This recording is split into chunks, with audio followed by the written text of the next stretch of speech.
as I mentioned in last year's video, sometime around April of 2018 or so, my family finally finished reading the Bible together. It took us years. But I came across recently a story that I just didn't remember reading.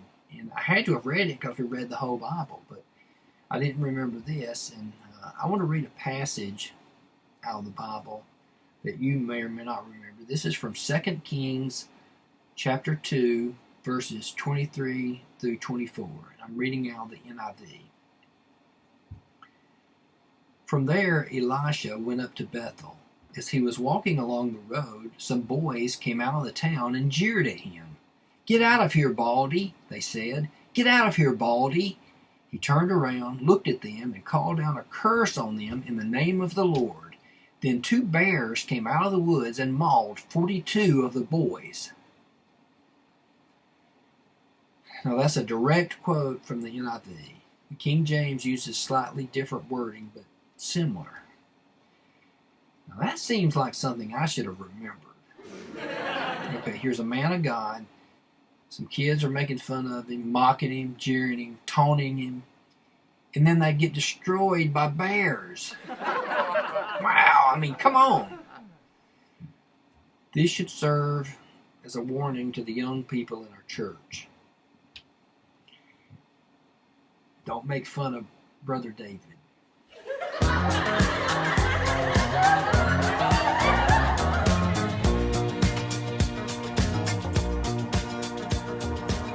I don't think anybody knows exactly what heaven is going to be like. Maybe Gabriel will be there checking people in.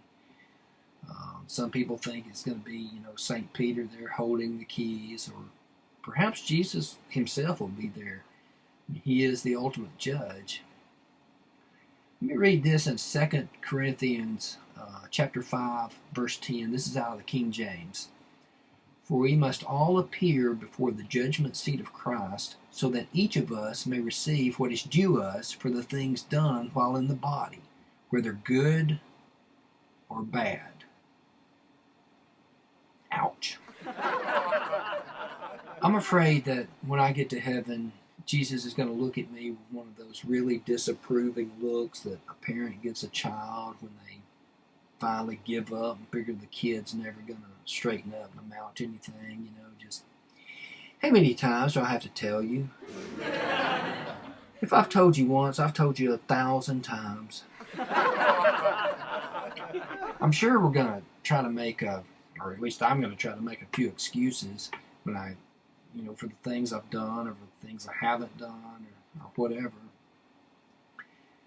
I'm afraid that when I get to the pearly gates, it'll be like a job interview, and they've just discovered that you've lied on your resume. And I'll be like, well, sir, I didn't serve on the church board exactly, but I did serve as a full-time critic. And if I saw anybody doing anything I didn't like or I didn't agree with, I would march right up to somebody else and tell them what I thought about that person.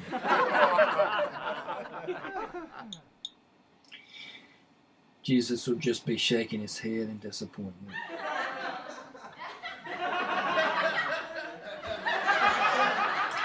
It says here you skipped church on November the 10th, 2019 because you, quote, didn't feel like going. What do you have to say about that? Well, I thought about going. Do I get any points for that?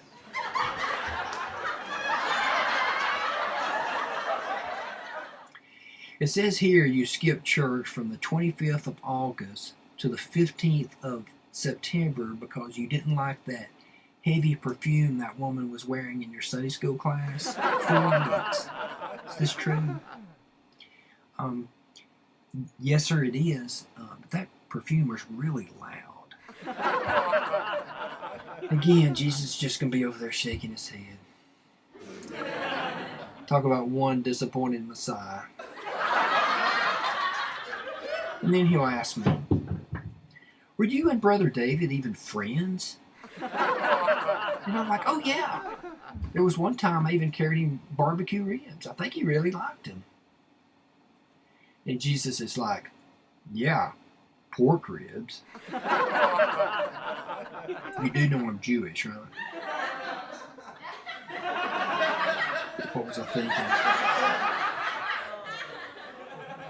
It says here you skipped the music worship service because you, quote, didn't want to have to shake hands with everyone. What do you have to say about that? Well, sir, a lot of those people never wash their hands. And I saw that one guy who sits nearby who's always picking his nose. And I didn't have my Germ-X that day. I'm going to be hoping, just hoping, that Jesus says, well, my son, cleanliness is next to godliness. I'm going to let that one slide.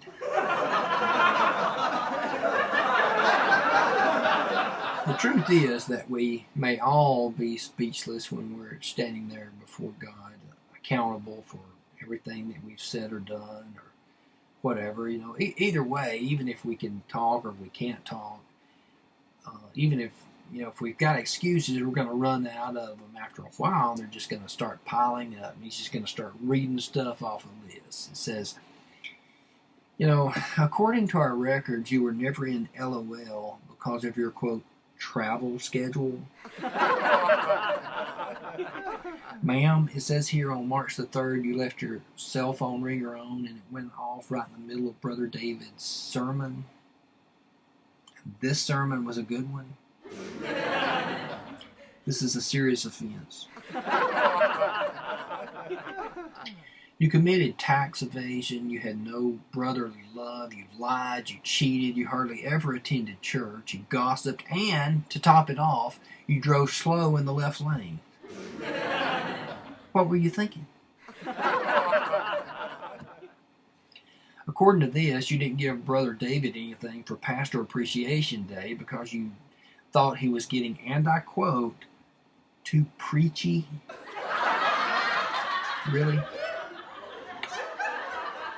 It says here you got your feelings hurt and wouldn't speak to that church lady for a month because she didn't compliment your new dress. What do you have to say about this, Mr. Harper?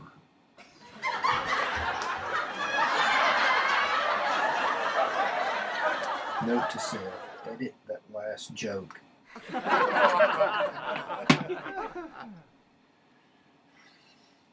What if, instead of being on the hot seat at judgment, what would it be like if you heard something instead like, Mr. Harper, you read your Bible every day, prayed daily, you went to church regularly and helped out when needed, you were out all the time witnessing to others, you've really managed to do a lot with the 0 talents that I've given you, and you let the faster drivers pass in the left lane.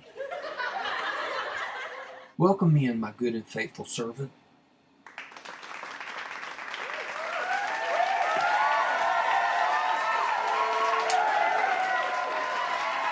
Now that would be cool. I've got to start changing my ways. I wonder if Brother David would like some more ribs. Maybe beef ribs. Or chicken?